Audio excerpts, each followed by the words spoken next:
আজকের এই খাবারের রেসিপিটা যদি আপনি ভিডিওতেই দেখেন তাহলেই আপনার জিভে অটোমেটিকলি পানি চলে আসবে, কারণ এটা এতটাই লোভনীয়। আর আজকের রেসিপির জন্য আমি নিয়ে নিয়েছি চিংড়ি মাছগুলো এত সুন্দর যে শুধু সুরটা ফেলে দিয়েছি আর টুকটাক যে আসছিল সেটা ফেলে দিয়েছি। নিয়েছি কিছু শুকনা মরিচ, কিছু পেঁয়াজ কুচি এবং রসুনটা আস্তই রেখেছি। তো সবকিছু যখন আমার রেডি করা আছে, এগুলো তেল ছাড়াই কড়াইতে টেলে নিয়েছি। একটু করে পোড়া পোড়া যখন হয়ে গিয়েছে তখনই প্লেটে নামিয়ে রেখেছি। এখন আমি পাটাতে বাটতে চলে যাচ্ছি। আর অবশ্যই বাটার সময় পরিমাণ মতো লবণ দিয়ে নিয়েছি। আপনারা ঠিক এই পর্যায়েতে ব্লেন্ডারেও ব্লেন্ড করে নিতে পারেন এই ভর্তাটা। আমি আজকে পাটাতেই বাটবো। পাটাতে বাটলে ভর্তাটা খাওয়ার মজাটা মনে হয় আরো বেশি বেড়ে যায়। আর এত মজার ভর্তা করছি, একটু ভাত খেয়ে আপনাদেরকে লোভ না দেখালে কি ভালো লাগে বলেন তো? সাথে তো আছে ইলিশ মাছের তরকারি, কাঁচা কলার ভাজি। তো ওগুলো কোনো কিছুই আজকে চিংড়ি ভর্তার সঙ্গে টেক্কা দিতে পারবে না। তো এই তো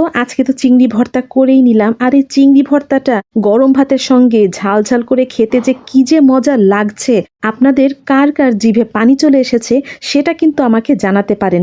এবং নেক্সটে আপনারাও মজা করে বানিয়ে ফেলতে পারেন ঝাল ঝাল এই চিংড়ি ভর্তা।